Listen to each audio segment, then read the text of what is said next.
All right, ready to dive in. Today, we're looking at AI video generation, specifically how researchers are making it insanely fast. Oh, speeding things up, huh? I'm all for that. Yeah, this paper we're looking at today is called Fast Video Generation with Sliding Tile Attention.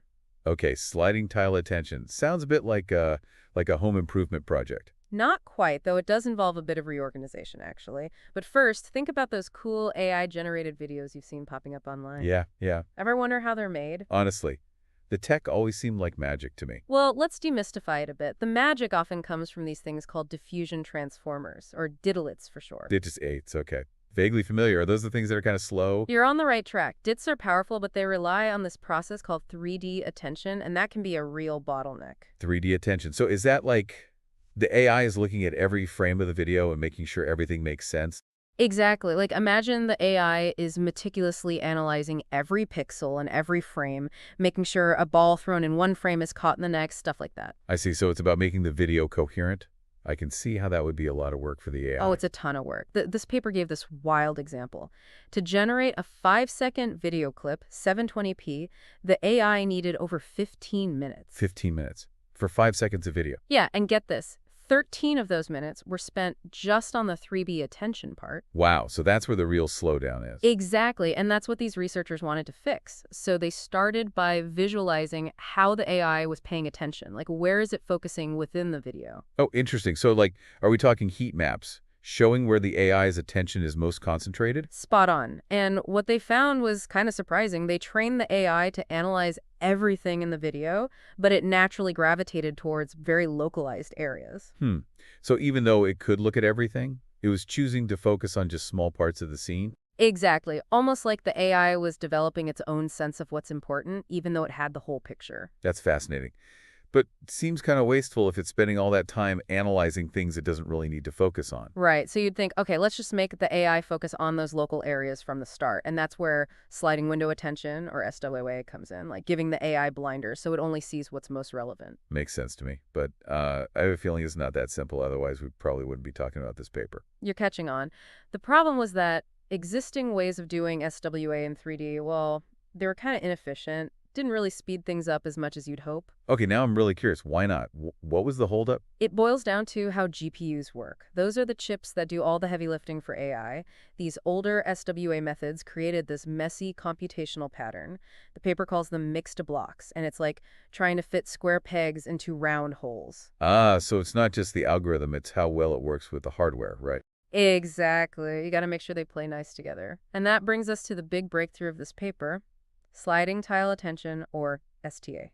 STA. Okay, I'm liking that name a lot more. So are these tiles like little sections of the video? Precisely. Imagine the video as a mosaic where each tile is a small piece of the overall image. And what these researchers figured out is that if you arrange the pixels into these neat tiles, you eliminate those messy mixed blocks. Things run a whole lot smoother on the GPU. So it's like organizing your workspace. Everything has its place so you can find what you need more quickly. Perfect analogy. And the results speak for themselves. With STA, they found it's up to 10 times faster than those old methods for attention in video generation. 10 times. Seriously, that's insane. But did they have to sacrifice quality to get that speed? That's the best part. They didn't. 10 times faster. Still wrapping my head around that. And no drop in quality. How did they manage that? Right. It's pretty remarkable. Remember those two approaches they used to optimize STA training-free and fine-tuning? Yeah, I remember that. One was like a quick tweak, and the other was like retraining the whole system, right? Exactly. So with the training-free method, they got a 1.36x speedup. Not bad at all. So like a third faster, basically. Yep. And the best part is no need to retrain the entire AI model, which can take forever. They just analyzed the AI's existing attention patterns and tweaked the STA parameters a bit. So they made it smarter about how it was using its attention, but without having to teach it everything from scratch again. Exactly. Pretty clever, huh? But then with fine-tuning, well, that's where things get really impressive. Let me guess. Even bigger speed boost. Oh, yeah. With fine-tuning, they hit a whopping 2.43x speedup.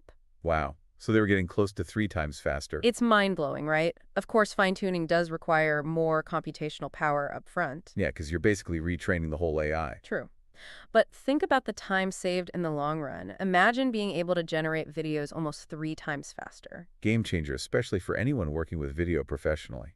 Absolutely. But, speed isn't everything. Did they actually check if the video quality was still good? Like, how do you even measure that? Well, they used a mix of things, some objective metrics, like VBench, which scores the technical aspects of video quality, but then they also did something called human evaluation. Wait, they actually got people to watch the videos and judge them? Yep, because at the end of the day, it's how the video looks and feels to a human audience that really matters, Okay, right? sure. So what did the humans think? They loved them. The results were super positive. Even with those crazy speedups, videos made with STA were rated as good, if not better, than those made with the old methods. So it's a win-win, faster generation and no compromise on quality. What's not to like?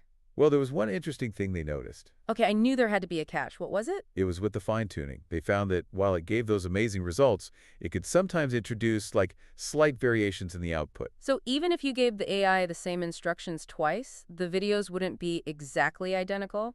Yeah, basically. But here's the thing. Those variations weren't necessarily bad. In fact, they often added a touch of, I don't know, creative flair. Ooh, I like that. It's like the AI is developing its own style, almost. Yeah, you could say that, but it's something to be aware of. Like, if you need your videos to be absolutely consistent, you might want to stick with that training-free approach.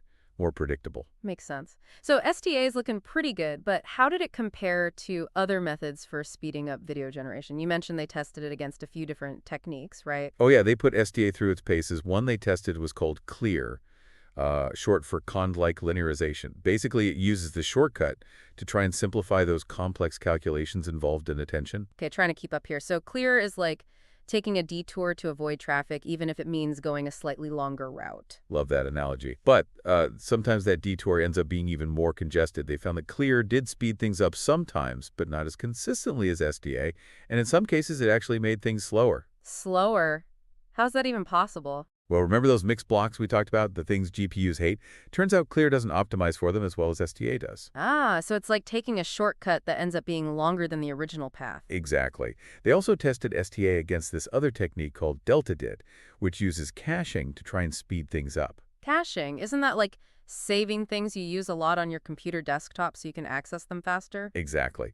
DeltaDid tries to store parts of the video data so the AI doesn't have to recalculate everything from scratch every time. It got some decent speed boosts, but the video quality took a hit, especially when they reduced the number of sampling steps. Sampling steps, remind me what those are again? Right, so remember how diffusion transformers gradually remove noise from an image over multiple steps? Each of those is a sampling step. The more steps you have, the more detailed the final video will be. Right, right. So fewer steps equals faster generation, but potentially lower quality. Precisely. And they found that DeltaD just couldn't keep up with STA when they tried to reduce those steps for faster generation. The videos got all blurry and lost detail. But STA managed to maintain high quality even with fewer steps. Yep. Which suggests that STA is a much more robust method, especially if you're aiming for those super fast generation times. Very cool. So it seems like STA is really pushing the boundaries here, both in terms of speed and quality. It really is, and they didn't stop there. They also wanted to see how STA compared to a popular architecture used in image processing called Swin Transformer. Wind transformer, that rings a bell. Isn't that known for being pretty efficient? You got it. They were curious if they could adapt it for video generation and see how it stacked up against STA. So they were basically taking a tool designed for still images and trying to make it work for video. Yeah, pretty much. And while they did get some decent speedups with Swin Transformer, the video quality, well, it wasn't quite there. Noticing a pattern here. What was the issue this time? Those pesky mixed blocks again. Not quite. This time it had to do with that 3D locality we talked about. Remember how the AI naturally focuses on those localized areas within the video? Well, Swin Transformer, with its rigid windowing system, kind of disrupts that natural flow. So it's like trying to force the AI to look at the world through a tiny window. It's getting a limited view, missing the bigger picture. That's a great way to put it. And the result is, videos generated with Swin Transformer, while faster, they lacked that smoothness and realism that STA delivers. So once again, STA comes out on top. It really does seem to be leading the pack when it comes to faster, better AI video generation. But before we crown it the champion, there's one more interesting thing from the research I wanted to mention. A plot twist. Okay, I'm all ears. What is it? So they also tried applying STA to something called image super resolution, which is basically taking a low-resolution image and upscaling it to a higher resolution. Oh, like in those crime shows where they magically enhance blurry security camera footage? Exactly. And guess what? They found that STA could speed up that process significantly, too, without sacrificing quality. So STA is a multitasker, not just for video generation. Exactly. Which means the underlying principles could be used for all sorts of AI-powered image and video tasks. Wow. This is really getting me excited about the future of AI. It feels like we're just at the beginning of something huge. We are, but let's take a moment to reflect. What stands out to you about STA from all this? I think what's really cool is that it's not just about speed for speed's sake. It's about intelligent speed. STA understands how the AI already works and optimizes based on that knowledge. That's a great point. It's not just working harder, it's working smarter. Exactly. And the fact that it can be applied to both video generation and image super resolution, well, that suggests it has the potential to revolutionize a lot of different fields. Couldn't agree more. Now, in part 3, let's shift gears a bit and explore some of the broader implications of this tech. All right, welcome back. We've been digging deep into this whole sliding tile attention thing, making AI video generation crazy fast. But as we wrap up, I'm kind of curious, what does this all mean in the bigger picture, like for the future of video content creation, that kind of stuff? It's amazing, isn't it, how far AI has come in such a short time. Like, just a few years ago, the idea of generating realistic videos with AI, it was pure science fiction. I know, right? And this research with SD, it's like another step towards making that sci-fi a reality. It kind of feels like, remember those early days of the internet? Everything was slow and sunky, but you could just sense that something huge was about to happen. Oh, I see what you mean. We're starting to see those early glimpses of what's possible with AI video, and it does feel like it could change everything. Totally. And with every big change, there are always these questions, right? Like some people might worry that this tech is going to put artists and filmmakers out of work.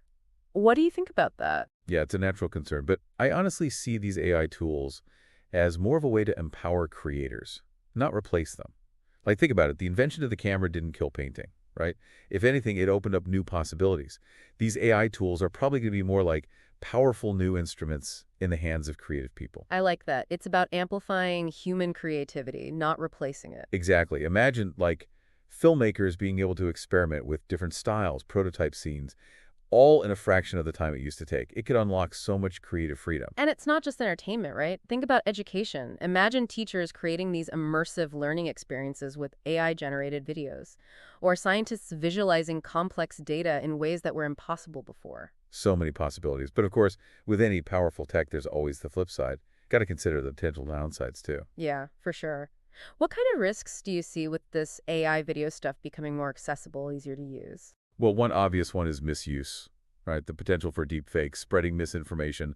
As this tech gets more sophisticated, it's going to be harder and harder to tell what's real and what's fabricated. Yeah, that's a little scary to think about. It's like the ability to create almost anything you can imagine. It's exciting and kind of terrifying at the same time. I agree. It really highlights the importance of, you know, critical thinking, media literacy, being able to question what we see and hear, double-check information, make sure it's coming from a trustworthy source. Great point. So as we wrap up this deep dive into sliding tile attention and the future of AI video, what's the one big takeaway you hope our listeners walk away with? I think the biggest takeaway is that we're at the beginning of something truly amazing. This era of unprecedented creative potential, all thanks to advances in AI like STA.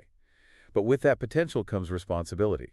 We need to approach this tech with a sense of wonder, but also caution, making sure it's used ethically, for good. Couldn't have said it better myself.